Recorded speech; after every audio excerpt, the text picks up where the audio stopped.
Hello everyone, RBS degree college Meja खास के online platform पे सभी छात्रों का हार्दिक स्वागत करते हैं। छात्रों, आज बीएससी एजी सेकेंड सेमेस्टर के अंतर्गत जो आपका सब्जेक्ट है फंडामेंटल ऑफ एग्रीकल्चर इकोनॉमिक्स के अंतर्गत जो हम टॉपिक लेकर आए हुए हैं छात्रों, वह टॉपिक आपका है agricultural economics importance and its role in economics development. मतलब इसका अर्थ यह है कि कृषि अर्थशास्त्र जो है किस तरीके महत्व और विकास को किस तरीके बढ़ावा दे रहा है, जिसमें हम जो है अपने दैनिक जीवन के जो संसाधन हैं उसमें हम अपने पूरे जीवनचर्या को एक तरीके से उन्हीं संसाधनों के द्वारा जो आगे बढ़ाते रहते हैं। आज हम लोग इस टॉपिक के अंतर्गत इसका अध्ययन करेंगे। ठीक है, आइए स्क्रीन पर चलते हैं। एग्रीकल्चरल इकोनॉमिक्स कृषि अर्थशास्त्र का महत्व और आर्थिक विकास में इसकी क्या भूमिका है। आज इस टॉपिक के अंतर्गत कई ऐसी बातों को हम आप लोगों को छात्रों अवगत कराएंगे जो हमारी अर्थव्यवस्था को भारत सरकार या राज्य सरकार पूरे तरीके से अपना सहयोग दे रही है, जिसके द्वारा हम उसमें कई ऐसे योजनाओं को बनाकर प्रबंधन करके उस योजनाओं के तहत हम अपना कार्य कर रहे हैं और उसके द्वारा हम आय भी प्राप्त कर रहे हैं। ठीक है, तो एग्रीकल्चरल इकोनॉमिक्स का महत्व खाद्य सुरक्षा सुनिश्चित करना।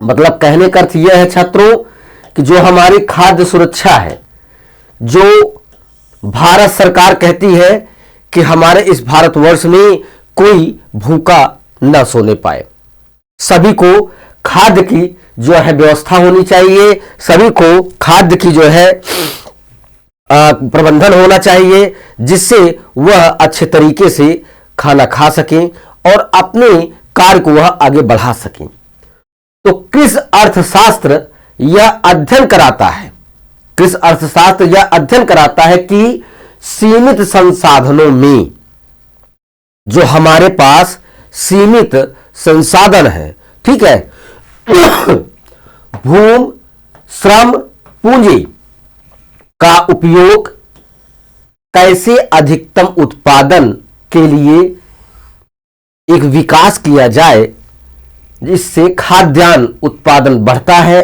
और देश की खाद्य सुरक्षा मजबूत होती है। जैसा कि आप लोग को पता होगा छात्रों कि कुछ ऐसा समय रहा है, कुछ ऐसा वक्त रहा है जिसमें हमारे पूर्वज एक टाइम खाना खाते थे और एक टाइम पानी पी के सोते थे जो है, तो उसे एक परिवर्तित किया गया। उसमें कई ऐसे वैज्ञानिक जो है वहां पे अपना योगदान दिए, जो खाद्यान्न के उत्पादन को बढ़ावा मिला, जिसमें कई ऐसे केमिकल फर्टिलाइजर का प्रयोग किया गया और वहां पे जैसा कि आपको एक वैज्ञानिक का नाम छात्रों पता होगा, डॉक्टर एम एस स्वामीनाथन, जिन्होंने हरित क्रांति को लाकर उन्होंने खाद्य उत्पादन को बढ़ावा दिया और वहां पे कुछ ऐसी चीजों का उन्होंने रिसर्च किया जिसके द्वारा हमारे फसलों के उत्पादन बढ़े, तभी हम खाद्य सुरक्षा को अधिक मजबूत किया गया और हमारे भारतवर्ष के किसानों, मजदूरों को, भारतवासियों को खाद्य की व्यवस्था किया गया जो है। ठीक है, फिर उसके बाद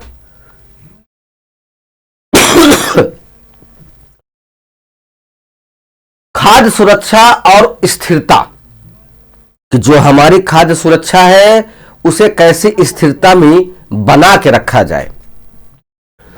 तो कृषि अर्थशास्त्र टिकाऊ उत्पादन, भंडारण और वितरण को सुनिश्चित करता है, जिससे सभी के लिए पर्याप्त और पौष्टिक भोजन उपलब्ध हो सके। फिर अगर हमारी खाद्य सुरक्षा एक तरीके से मजबूत है तो हम अपने लिए जो है एक टिकाऊ भंडारण, मतलब खाद्य को भंडारित करके और उसे लोगों तक पहुंचाया जाता है। आज हमारी भारत सरकार जो है फ्री में राशन उपलब्ध करा रही है, जिसके द्वारा कई ऐसे लोग जो वहां पे खाद्य को नहीं प्राप्त कर पाते थे जो है वो आज जो है राशन उन्हें मुफ्त में मिल रहा है और वो अपने जीवन को आगे बढ़ा रहे हैं और अच्छे कार्य को कर रहे हैं। आप लोग भी छात्रों अच्छे तरीके से समझते हैं कि अगर किसान और मजदूरों का अगर पेट भरा रहेगा तभी वो कुछ कार्य करने के लायक रहेंगे, जो हमारी खाद्य सुरक्षा और स्थिरता के द्वारा ही संभव हुआ है।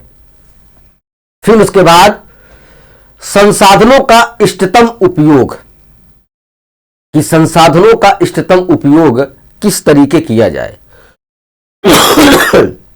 जैसा कि हमारे पास अगर सीमित साधन है छात्रों, अगर हमारे पास सीमित साधन है तो उन्हीं सीमित साधनों के अंतर्गत हम अपने कार्य को कैसे क्या कहते हैं करेंगे या उसका विकास करेंगे। यह किसानों को भूमि, श्रम, जल और पूंजी जैसे सीमित संसाधनों का कुशलतापूर्वक उपयोग करने के लिए मार्गदर्शन करता है, जिससे अधिकतम उत्पादन हमें मिल सके। मतलब कहने का अर्थ यह है कि हम कुछ ऐसे इष्टतम संसाधनों का उपयोग करें जिसके द्वारा हम अधिक उत्पादन को प्राप्त कर सकें, जिसमें आपका पूंजी भी आता है, श्रम भी आता है, जमीन भी आता है, पानी भी आता है। कई ऐसे संसाधन हैं जिसके द्वारा हम अच्छे तरीके से अपने उत्पादन को बढ़ा सकते हैं। ठीक है। फिर उसके बाद बाजार की जो समझ है, बाजार की जो समझ है कि हमें अगर किसी भी चीज को हमने किसान भाइयों ने अगर अपना उत्पादन किया, उत्पादन करने के बाद उसे अपनी वस्तु का या अपनी फसल का अच्छा जो है पैसा प्राप्त करने के लिए वह बाजार में संपर्क करेगा। ठीक है। तो संपर्क करेगा, वहां पे वो अपना अनाज को ले जाएगा, वहां पे क्रय और विक्रय करेगा, जिसके द्वारा वह पैसे को प्राप्त करेगा और अपने परिवार की जो है एक तरीके से जीवनचर्या को पूरा करेगा। उन्हें शिक्षा दिलाएगा अपने बच्चों को, वो अपने जीवन स्तर में सुधार लाएगा, जो हमारी अर्थशास्त्र के द्वारा ही ये सारी चीजें पूरी हो सकती हैं। फिर उसके बाद आता है कि यह अध्ययन मांग, आपूर्ति, मूल्य के उतार चढ़ाव, कृषि विपणन, मार्केटिंग और जोखिम प्रबंधन को समझने में मदद करता है। ठीक है। फिर उसके बाद आता है कि नीति निर्धारण हम कैसे करेंगे, किसी भी चीज का नीति निर्धारण हम किस तरीके करेंगे। यह सरकारी सब्सिडी, कृषि व्यापार नीतियों और आयात निर्यात को बेहतर बनाने में नीति निर्माताओं के लिए आवश्यक डेटा और विश्लेषण प्रदान करता है। क्योंकि अगर हम किसी भी संसाधनों को या किसी भी सरकारी क्या कहते हैं संस्थाओं को अगर वहां पे नीति अगर निर्धारण नहीं करेंगे तो हमें वहां पे कई चीजों के जोखिम चीजों का जो है सामना करना पड़ेगा। वो हमारे लिए या किसानों के लिए, मजदूरों के लिए हितकर नहीं हो सकता है। फिर उसके बाद आर्थिक विकास में भूमिका आता है छात्रों, कि जो हमारे आर्थिक विकास है, आर्थिक जो एक क्या कहते हैं ग्रोथ है, वो किस तरीके उसकी वृद्धि बढ़ रहा है, तो वो आप चीजें जो है आर्थिक को समझकर ही उसका आकलन आप कर सकते हैं। तो आर्थिक विकास की भूमिका में पहला आता है छात्रों जीडीपी में योगदान। ठीक है। ये एक अंतर्राष्ट्रीय बाजार होता है जिसका जीडीपी जो है एक क्या कहते हैं पैमाइश किया जाता है। विकासशील देशों की अर्थव्यवस्था में कृषि की रीढ़ के रूप में भूमिका होती है, जो राष्ट्रीय आय में सीधे योगदान करती है। मतलब कहने का अर्थ यह है कि जो हमारी अंतर्राष्ट्रीय क्या कहते हैं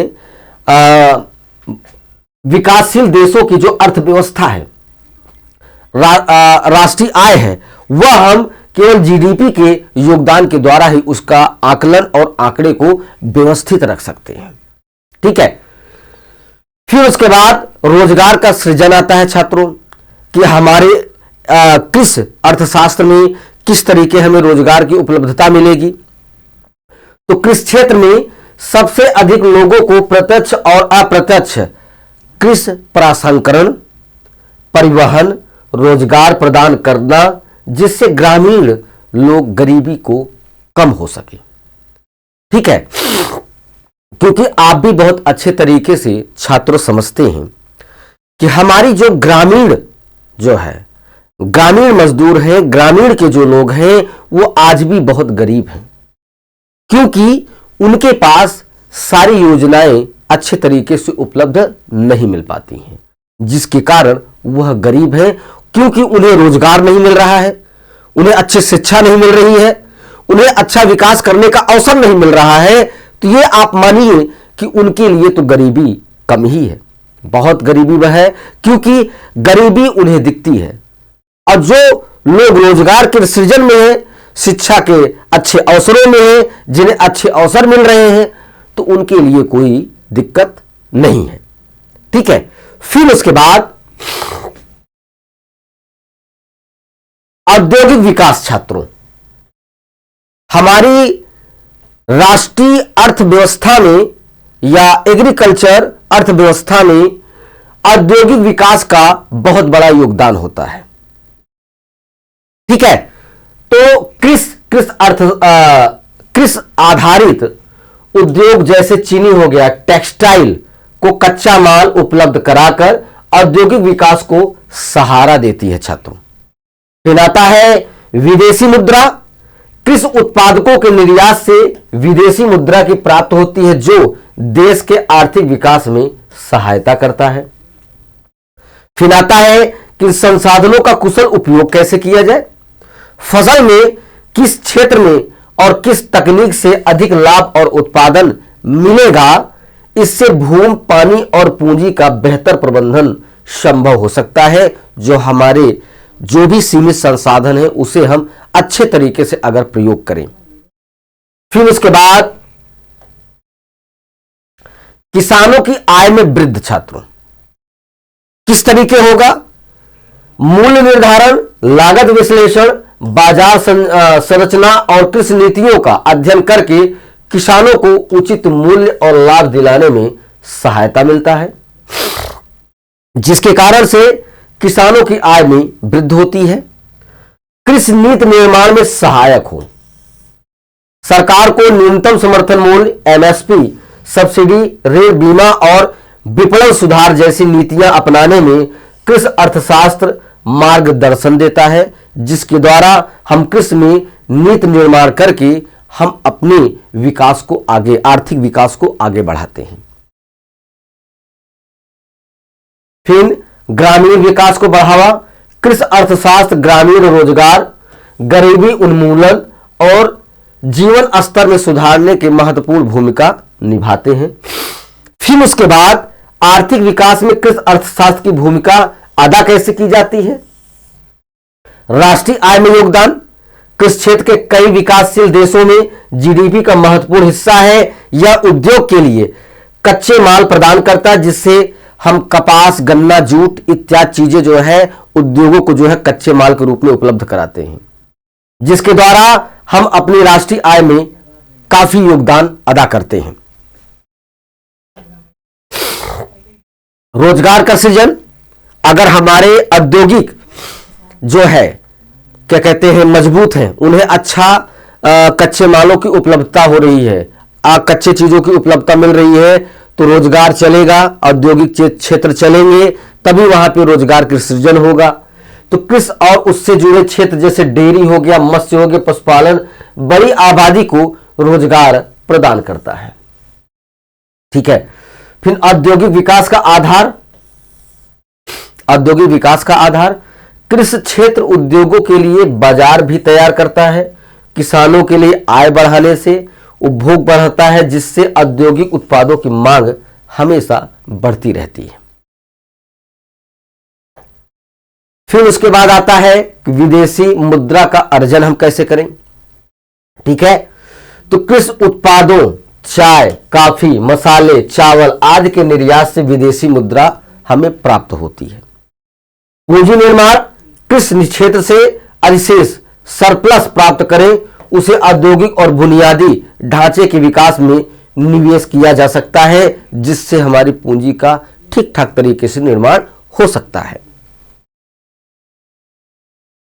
फिर क्षेत्रीय असमानताओं में कमी जो है, ग्रामीण क्षेत्रों के विकास से शहर गांव के बीच की आर्थिक खाई कम होती चली जा रही है।